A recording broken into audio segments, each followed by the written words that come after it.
Hi, I hope the Facebook viewers are able to view my screen. I'll just shift my iPad to point to the laptop screen so that the Instagram users can also view the screen.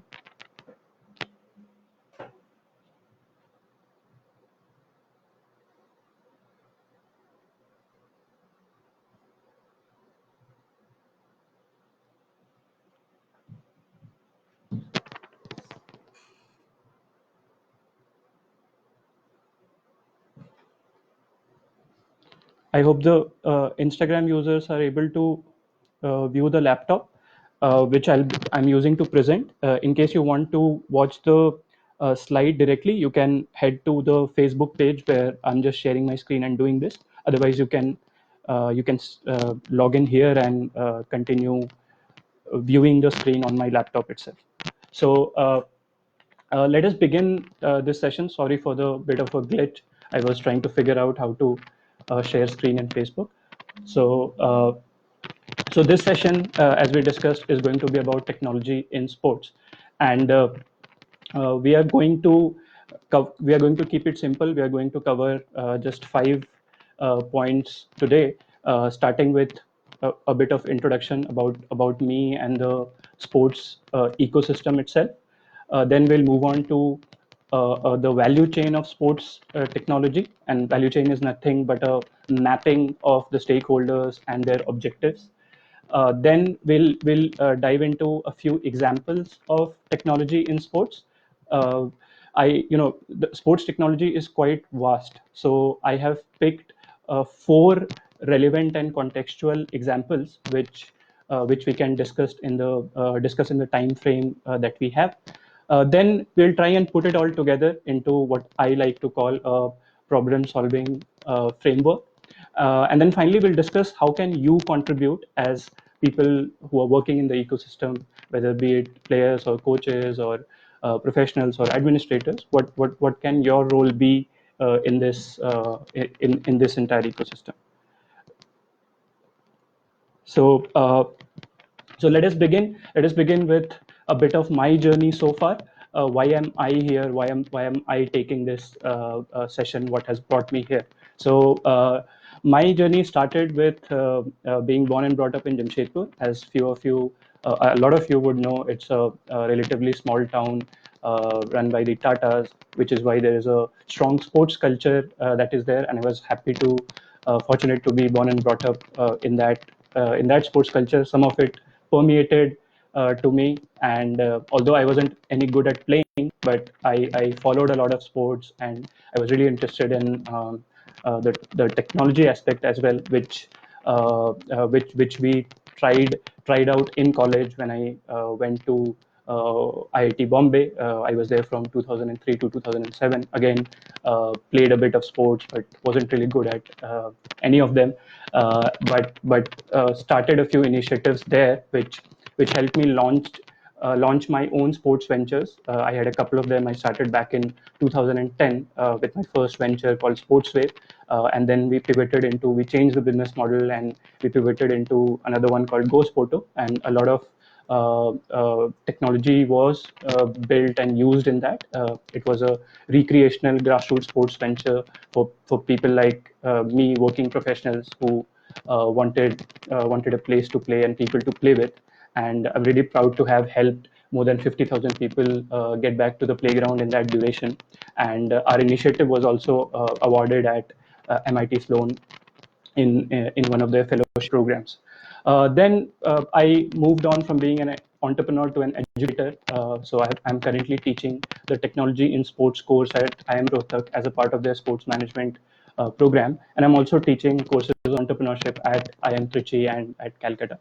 Um, I have been involved in the sports ecosystem. Otherwise, also I have written for Cricinfo. I have been a speaker in CII as a part of the sports industry conclave. Uh, I'm currently consulting a few sports tech ventures. I have worked for Sports Interactive in the past, who friends over at Sports Interactive who have helped a lot in building the Khelo India data portal. And currently I'm consulting venture called Nurture, which and I'm helping them build the online cricket learning framework. I've been fortunate to work with Gary Kirsten on that, on how to take cricket online, how to train cricket online.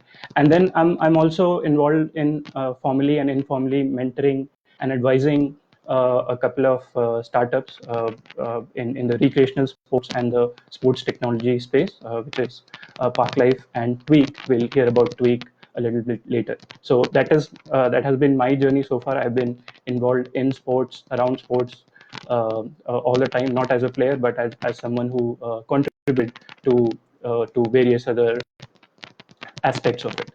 Right. So let's first understand, before we go any deeper, let's first understand the sports ecosystem, and this will be a refresher for you, because some of the other sessions might have also presented this in a slightly different way, but this is how I like to perceive it, that the two core aspects, there are players on one side who perform on the field, who score centuries, take wickets, break records, and win medals. So there are players on one side, and there are fans on the other side who want to see their heroes and those players in action. And all the ecosystem, these are the two core building blocks of what I see the sports ecosystem as, and everything else is built on top of it. So players are part of teams are part of leagues are governed by governing bodies and federations. They are being okay on occasions funded by them.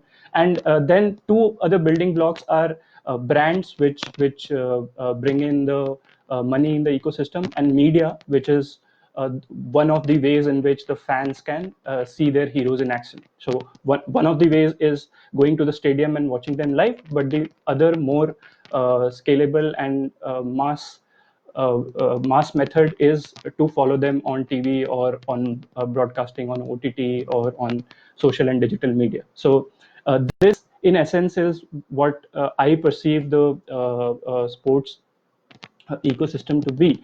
And each of these building blocks are in turn, they have some objective. They have something in mind that they want to achieve, which is what we will dissect here. So this is what I call the objective and technology framework, the objective and technology stack. So the four core building blocks that I talked about, the fans, the players or athletes, the brands or sponsors, and the media, each of them have something that they want to achieve. They have something that they want to get out of being involved. So if you start with fans, they want a better fan experience. If they're going to a stadium or watching the match live on their devices, they want a better experience in terms of features, in terms of comfort, and if we talk about athletes,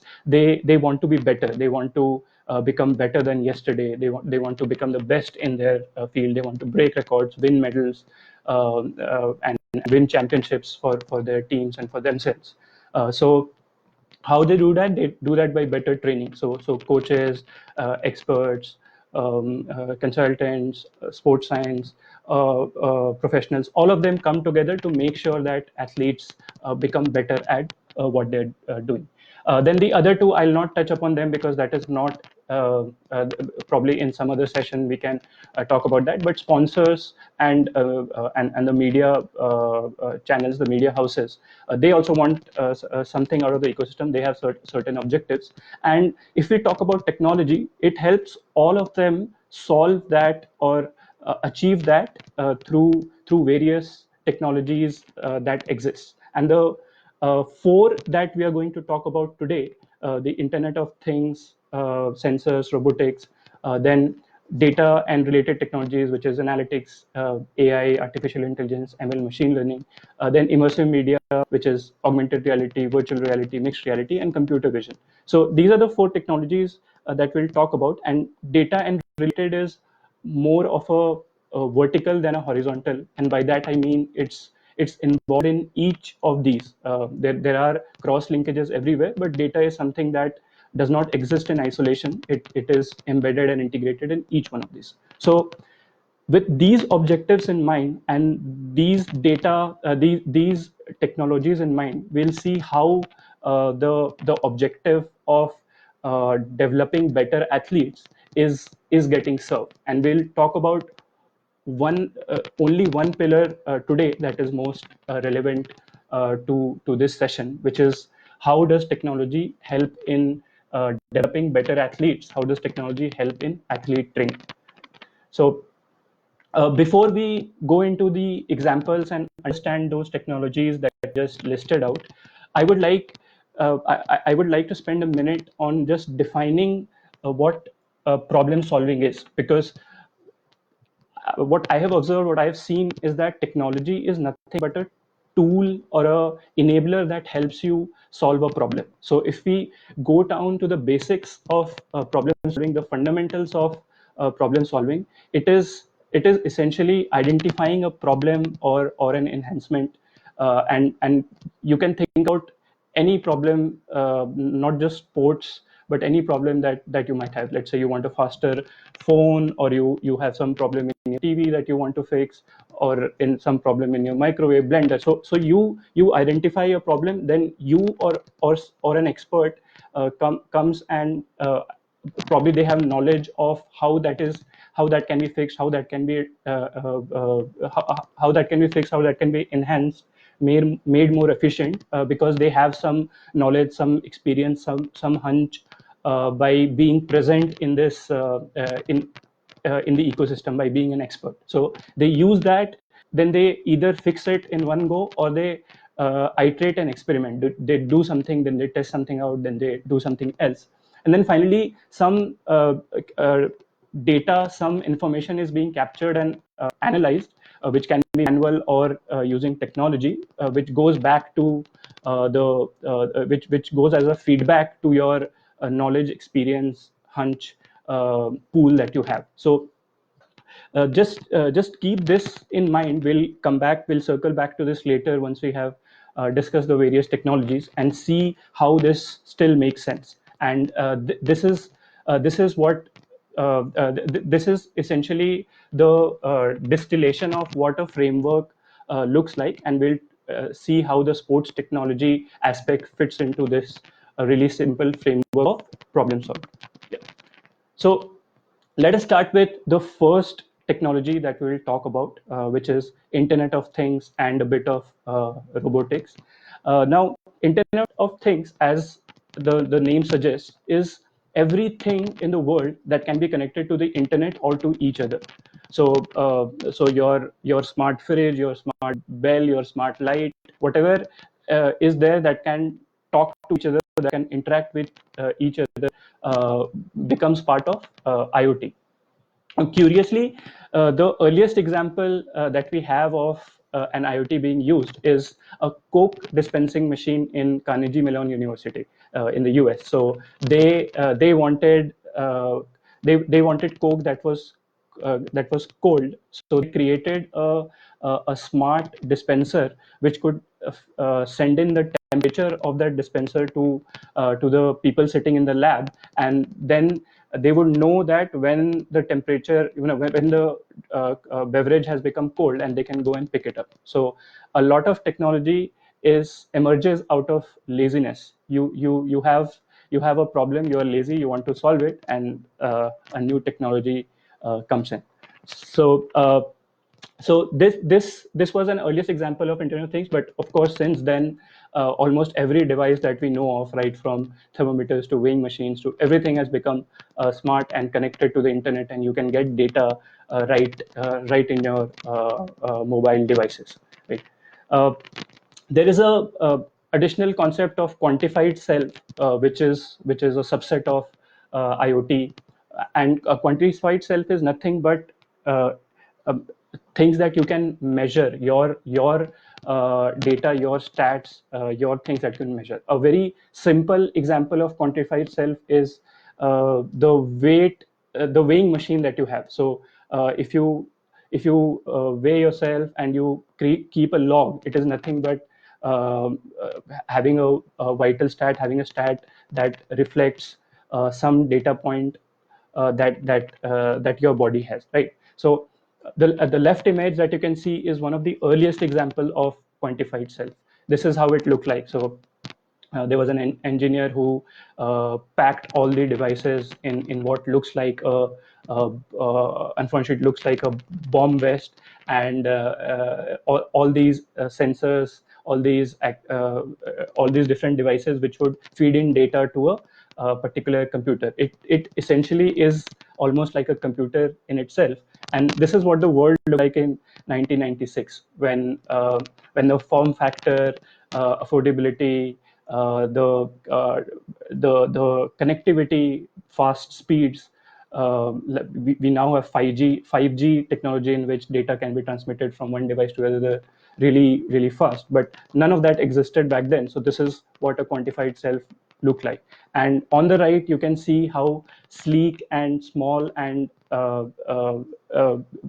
very slim form factor with power-packed features that you can get right from the counter these days. It even has an ECG. So this is how far we have come in quantified self. And the essence, the underlying fundamental is the quote that has been mentioned there. So the reason why we're doing it is because to measure is to know. If you cannot measure it, you cannot improve it. And this forms the backbone of why this is used in, why this technology is used in sports. So we'll see examples of why and how it has been used in sports. Since we have sensors and devices that you wear on the body and it gives you thousands of data points, then coaches and sports scientists can understand those data points and convert those into insights. So the example that I've shared here is if we have player GPS, player sensors, some part of match videos, it all goes into a analytics software or an analytics platform where you can break down players load, their injury time. You can predict and prevent injuries. You can see how fast they're moving, how their momentum is being shifted, how fast they're accelerating. So all of these are important points which can tell you how good a player is and how you can prevent injuries, which is noted down here. It is also used in player safety. So it is used in load management when you can see when these IoT devices, these sensors tell you that a particular there are muscle imbalances, a particular player is strained and stressed, then you can cut down the load, you can alter the training so that they can recover quickly, right? Some of the examples of how this is being used in some of the products that are being used. One is Catapult, which you will see most of the sports team these days wear this vest. Thousands of data points are captured, and then coaches and sports scientists and experts, they understand those data points and give insights to the players and coaches. Then there is something called a ZEP tennis sensor, which you can put in the bottom of your tennis racket, and it gives you a lot of data points like your swing speed, your how you are swinging, whether you are hitting it in the sweet spot or not, which will help you gain insights into how you can improve, what are the points, what are the areas in which you can you can focus and improve to become a better player. Some robotics example, so an extension of IoT, or an parallel of IoT would be machines that understand what you're doing and they adapt to how you're training. So there's a device called Smart Pong, which feeds in table tennis balls, and you can practice and hit them, and it can adjust the swing speed, spin, all of that, and it can move on the table, so it will give you a simulation of almost playing with a real player. And there's a company called PlaySight in Israel, which has integrated all of this into a smart arena. So even the turf has sensors. There are cameras around turf which capture high speed videos which give you data about how you're moving, what are the shots that you're hitting. So you can go really, since the technology has become more affordable, accessible, and the connectivity has become better, you can really integrate a lot, and get a lot of insights. Now, one of the companies that is doing it closer home, in fact triple IT Delhi, is a company called Tweak, and they have come up with a smart sportswear, where every your motion is converted into a biomechanical output.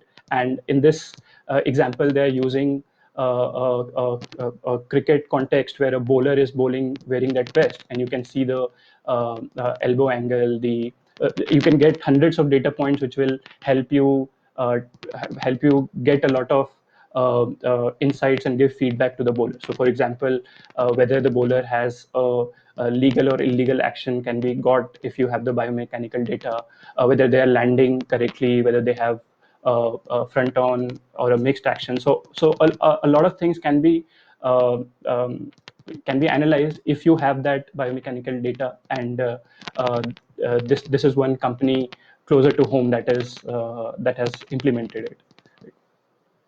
We'll move on to the next technology, which is augmented reality, which is in in a bunch called XR, where X represents augmented or virtual or mixed reality.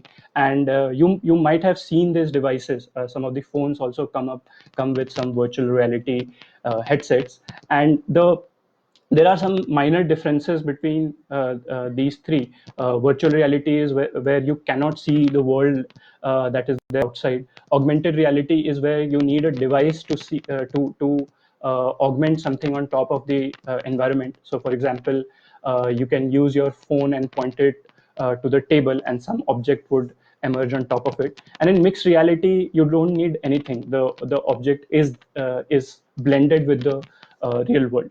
And some of the hardware that is used is the best one is right now is Microsoft HoloLens. Google Glass is also something that is used in a lot of industrial projects.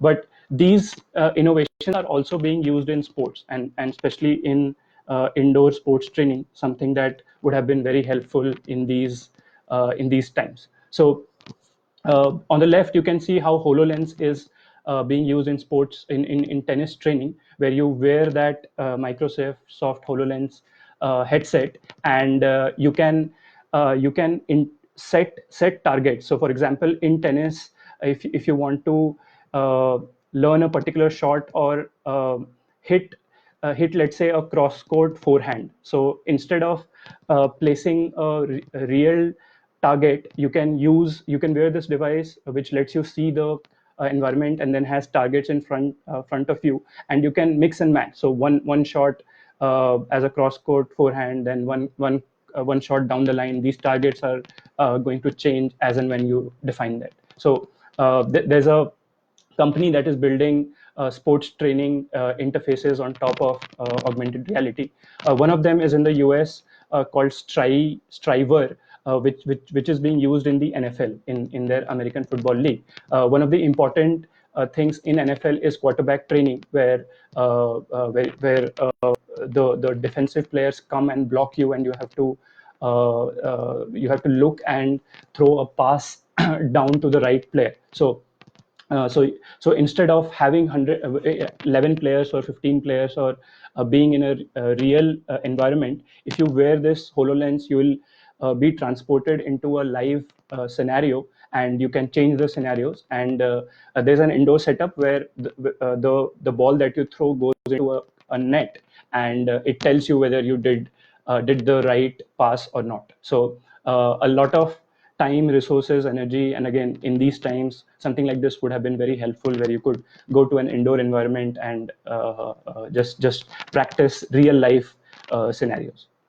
uh, the third technology that I wanted to talk about was a thing called computer vision. Now, this is something that we have all heard about and familiar with, especially with the self-driving technology coming in. So the automated cars like Tesla, they are using this technology to identify objects on the road and take decisions on the route of the vehicle. So if they see that there is some person or car or traffic light is red or green, they'll be able to navigate the car because the computer sees what is happening in real life.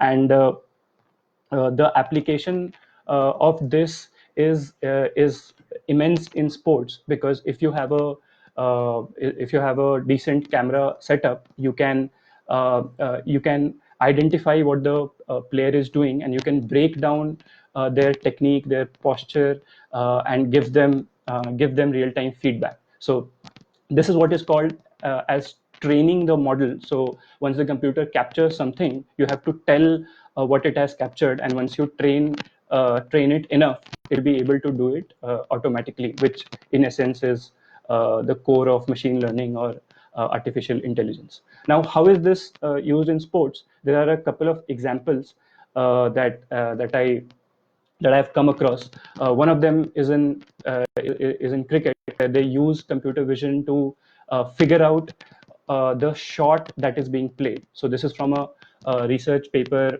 on computer vision in cricket, where, as you can see, the based on the video feed, the the player's image is broken down into two-dimensional lines along the joints, and based on what those lines represent, you can detect the shot that is being played.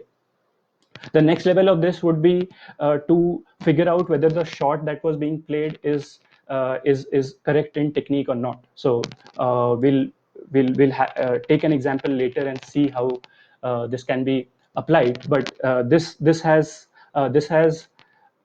application anywhere where video analysis is done, or anywhere where players move, and a live real time or even a video capture, and later on an analysis and insight can be given on technique or biomechanics, so that the player can improve their technique or avoid injuries.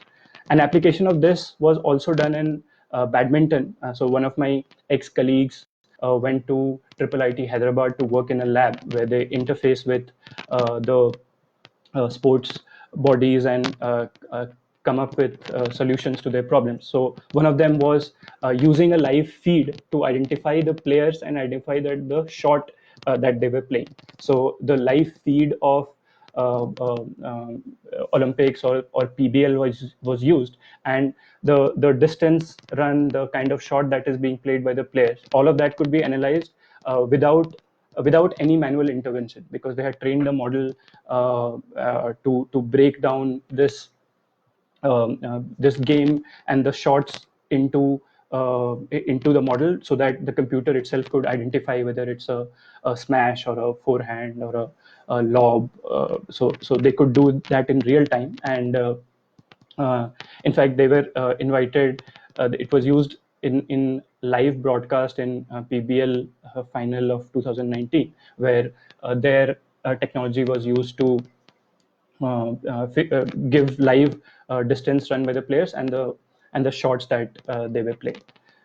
We can do this, of course, again in any sport where there is movement, and you can identify and train the model. So be it, let's say, javelin throw or high jump or whatever, you can capture the video and you can train the model to tell them what is happening, so that for hundreds or thousands of more videos they can do it automatically. The next technology and the final technology that we'll discuss is analytics. And again, this is more like a sum total of everything that we have discussed. Analytics is being used everywhere, so it's more like a middleware rather than a hardware, where data captured from these techniques is put into an analytic system, and then insights are generated. So the insights or the output that the user sees is usually in three different forms. One is the basic data, which is the live scorecard that we see how many runs have been scored, what was the time in which a race was completed. Then there is some derived and deeper data where some capturing mechanism helps you uh, helps you gain more insight into what is happening. So this is the heat map of Andy Murray versus Roger Federer, that match that lasted really long in the London Olympics, and this shows their court movement and the shots that they were hitting from a particular position. And then there is advanced data which is being used increasingly. Players are given IoT, some smart wearable or some computer vision technique is being used to find out what's the speed, acceleration, what's the distance covered live during the match. Now, in analytics, there are three basic steps. The first one is how you're capturing the data. So before the use of technologies, or even now at lower and grassroots level, the most prevalent most prevalent method was is manual tagging, where either you do it in Excel on your computer or you just do it on paper, and then either that is digitized or you just file it somewhere. So primarily this is being used, which is slowly being converted into the digital form. Then there is optical tracking, where there are cameras that are put camera systems that are put in the arena or the training area, and you can capture the movements and then break down those movements as we saw earlier. And then of course there's IoT, where things like ZEP sensors or Catapult, they capture a lot of data, and then it is used for insights. So step two becomes analyzing that data. You get a lot of data, thousands of data points from hardware like Catapult or wearable devices, and then you have to parse them. You have to analyze them so that it starts making sense. And it can be something very basic like batting averages, bowling averages, serve speeds, or it can be slightly more complicated than that, which is let's say a heat map of shots being taken in a basketball court, like you see in case of Steph Curry in the 2015-16 season, when he broke the broke the record for the most 3-pointers. You can see the shots that he took from beyond the 3-point line. Right? And then of course there's presenting of data. So this is very important for coaches and players, because all of this thousands of data points would not make sense if they are not actually being converted into actionable insights. And not coaches and players don't have time. They have to focus on their own thing rather than learn new technology. So it's the role of someone to present that data in a form that can be understood and is actionable for the player. So something like what is presented on the right hand side, where a video analysis is done and it is compared to a pro player, and you can see you can give action that you have to be more side on, you have to keep your feet together. Those are the things that are immediately visible, and a live input can be given instead of understanding how did we arrive at this. So this is really important, and coaches and players need to create that middle layer where someone breaks down all the information for them and gives them very, very easy to consume, easy to take action insights. An example of that is a Israeli technology called SportsView, which was used in the Golden State's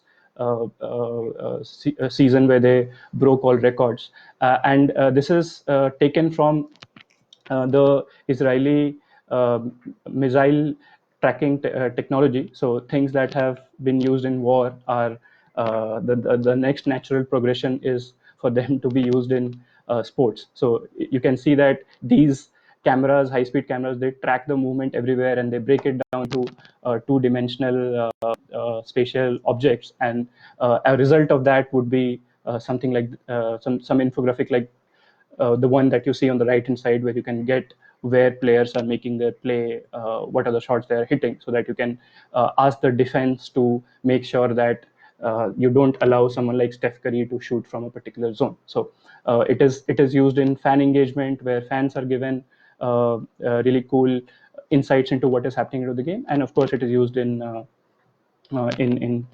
player training where actionable insights are given on basis of analysis. A couple of them are, of course, Catapult and technologies like Huddle and Crossover, where you can tag video in Crossover or in Huddle. You can tag video and compare what is happening there and give live feedback to the player. They can also see what is happening and they can see the annotations, and then once they go back they can improve and work on their shortcomings. Now let us get back in the final few minutes. Let us get back to the earlier problem solving framework that I was talking about, where uh, in any of these examples that we see, if we take the Steph Curry example, if you take the serve example, the problem, you identified a problem that the player is not serving well, then you iterated and experimented based on your knowledge. So your own knowledge as a coach or as a player would say that, hey, I think I've seen so many players, and in my own experience, having feet together might be a better idea. So you do that, then you capture results that having done that, did you improve your serve speed or serve accuracy or not? And that goes back into the system, the knowledge, experience, hunch pool that we have. And this is what I call the framework. So if you have a structured way where this knowledge, experience, and hunch is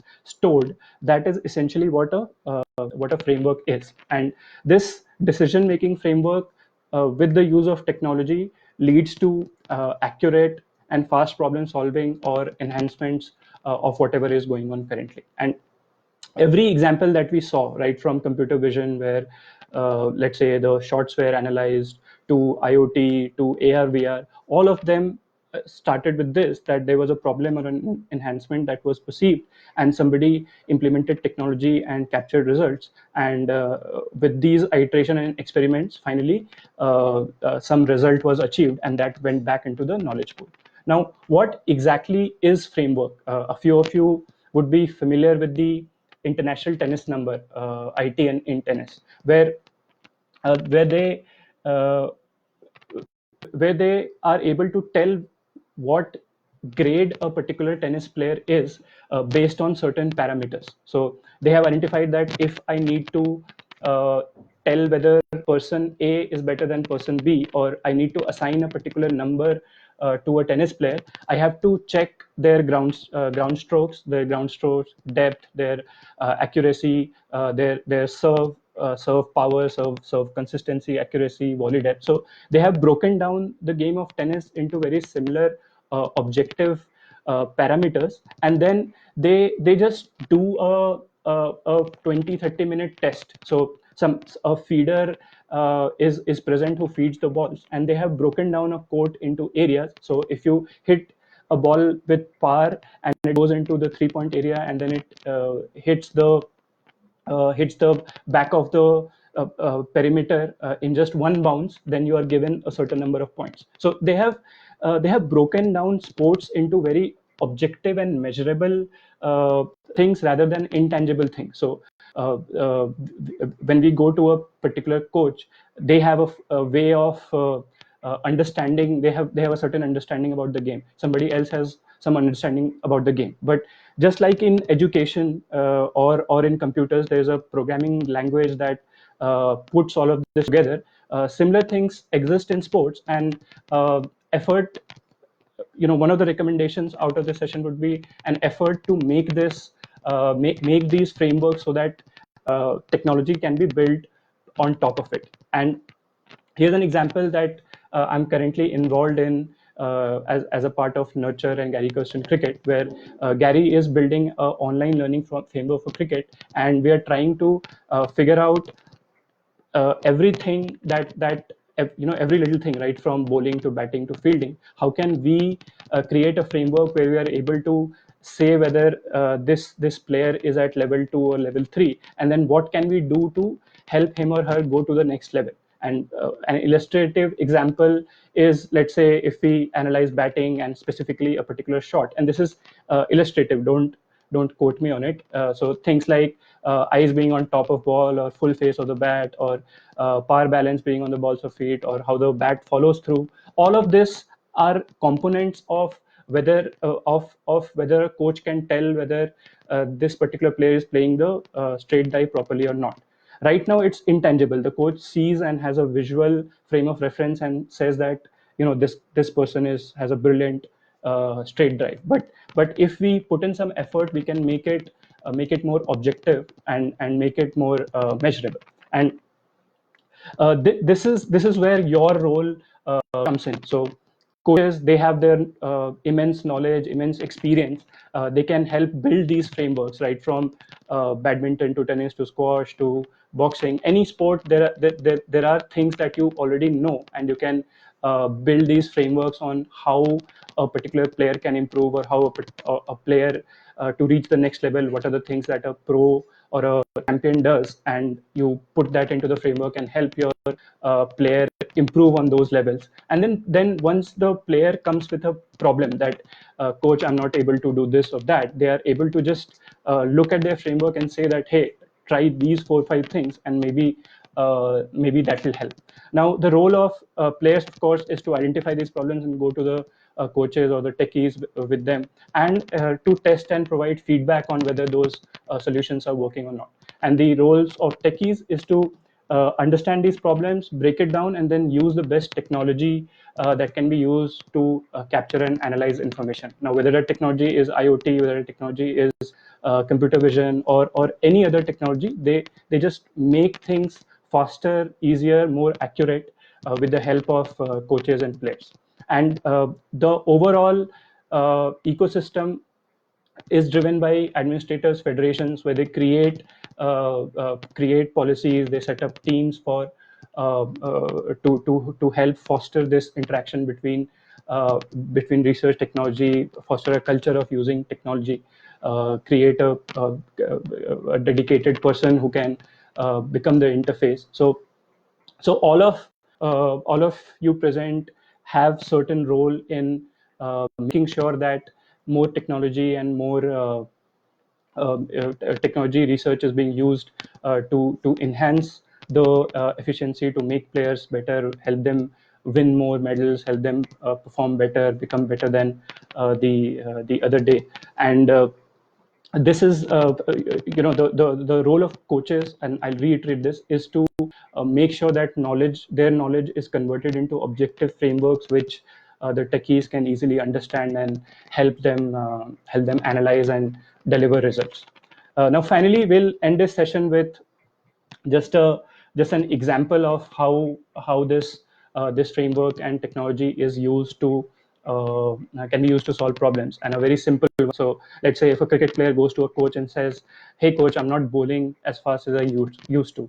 My bowling speed has gone down, what should I do? Now the coach has their own thinking process that they have in mind. They have their own framework. So they'll immediately think, is there something wrong with the bowling action? Is there something wrong with the run up? Are they not jumping properly while delivering? Is the landing inaccurate? Are they following through incorrectly? And all of these things can be told to a techie who can use one of these technologies to make sure that this can be captured really easily. So whether this is through IoT sensors, smart devices, through capturing video and then putting into computer vision, through video analytics and annotation. So this interface, this collaboration can help make this really easy and fast. And then finally, the test and results, the iteration can be done with the player. So probably the coach will tell the player, be more side on, don't stutter in your run up, keep your head stable. So all of these are actionable advices based on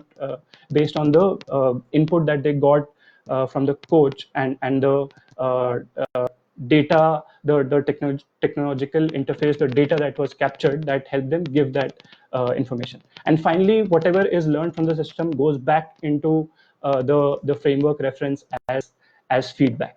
So the more we break down our experiences and our knowledge into these objective decision making frameworks, is how we can integrate any technology. Technology at the end of the day is just a tool and an enabler. It's not an it's not a fancy machine or something that can take decisions on its own. And to take decisions, you'll have to make sure that you give them that knowledge, you collaborate, and make help them in learning about it, so that it makes your life easier, and the player help the players perform better. So this is all I had to convey in this session. Hope you enjoyed it and took something out of it. If there are any questions, do let me know. I'll just I don't know if I have time to answer a few of those, but I'll certainly be online, and I'll be able to answer those in comments. And beyond that, if you have anything, you can reach out to me on my email ID, nikhil.jha@gmail.com. I'll be happy to help and assist you in understanding more, or knowing more about sports, and technology being used in sports, how you can integrate any of these or more technologies into your area, your sports. So I'll just switch back to the camera now, and I'll just look at a few questions if we have time, and I'll try and answer them live before going to the questions and then doing it.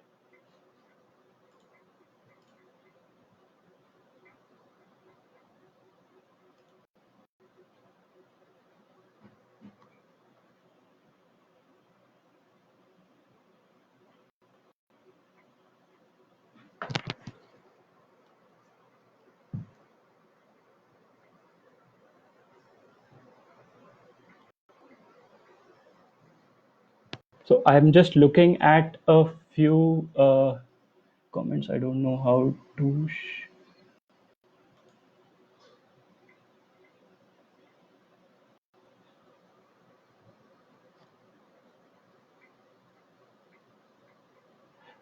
Thank you. A few of you have said that it has been an informative session.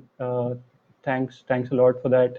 Uh, Someone has asked whether technology uses the human factor in the sports ecosystem. I would just like to add there that it does not. It enhances it, because in end of the day, you are helping.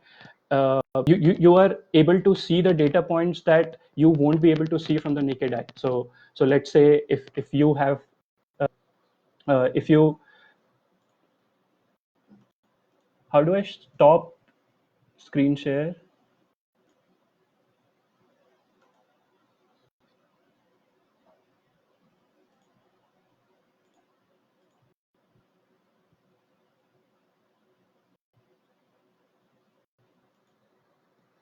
Okay, anyway, I'll just set the last slide of the PPT. I'll just read the questions here, and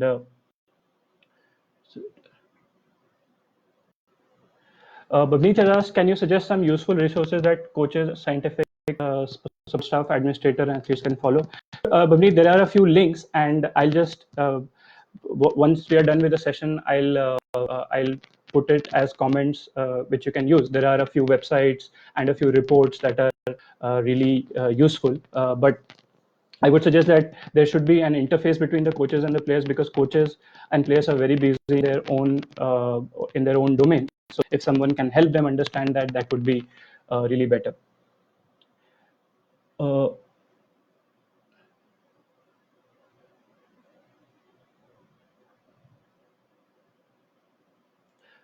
Uh, I think there's a question from Sheetal where high-end technology are affordable and accessible to grassroots academies in India. So, Sheetal, my response there would be that there are, of course, if you want to go really high-tech, just like the SportsView technology that we discussed, of course, that is not something that a lot of academies or federations can afford. But having said that, our own phones, iPads themselves have very good cameras, and there are a lot of grassroots level apps that help you do it, not on that level, not obviously on the level that the Golden State Warriors would be able to do, but something that is actionable at your end. So the example of tweet that I shared, or some of the other wearable companies help you do that, and I just respond with a few links once we are done with the session.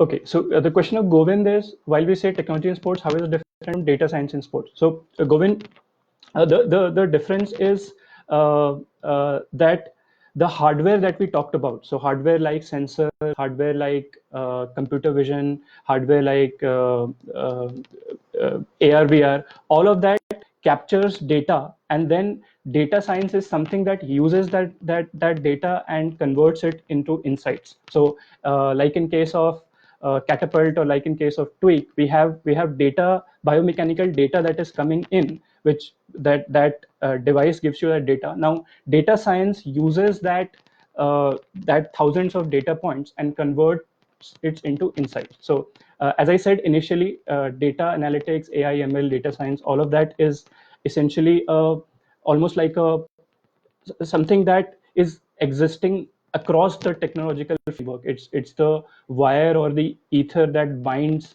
all of that together, and it's not a separate technology per se.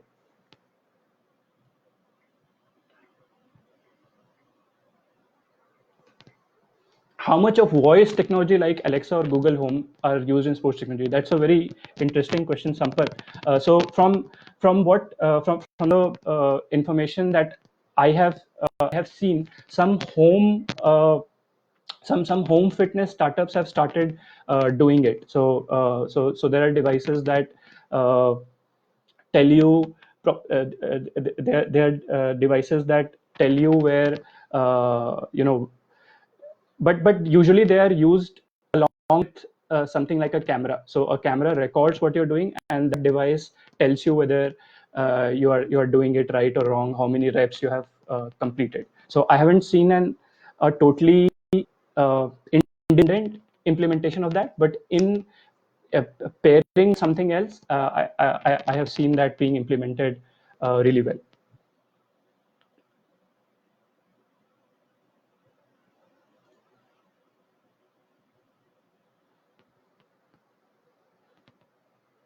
Okay, thank you, Asha, that you like the session. Again, as I said earlier, I'll share a few links that I have come across in my research on how you can integrate it at grassroots in an affordable manner. There are apps and platforms that exist and do it on the grassroots level, and I'll share whatever knowledge I have. Where is training regarding sports technology available in India? Mulay, I don't think there is a specific place where this is, this specific thing is being taught, but there are labs in institutes like Triple IT Hyderabad and IIT Delhi, where where they have interfaced with the sports industry, and they are using things like computer vision and other technologies to solve real life problems. And the badminton example that I shared was an example of that.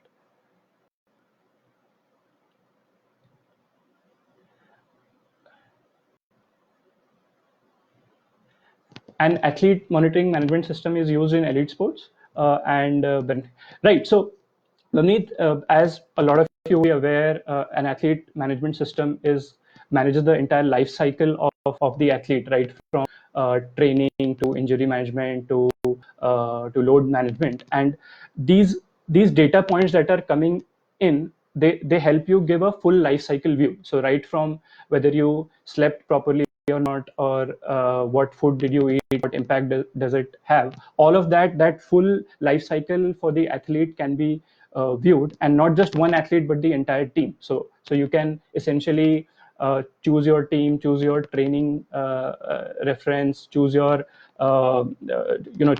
choose what you can do with the player and team based on the various data points that you have, because you are getting a full life cycle view in the entire athlete management system. Can we make SmartWest or body parameter measuring device prototype using Arduino programming? We can. I think a few of the softwares use that. I have not I have seen a couple of examples on GitHub. So if I come across, those are available in my research folder, I'll share the link with you, Ashima. I think we are out of time, so I'll have to end this session. It was really great interacting with you. I hope you learned a few things about sports and technology, and I'll come back to your questions. Thanks for the very interesting questions. I'll come back to those, and I'll just respond to those in person. So thanks again for you all to for attending, and for Sports Authority of India for inviting me and organizing this session. And I look forward to interacting with many of you in the future as well. Thanks a lot.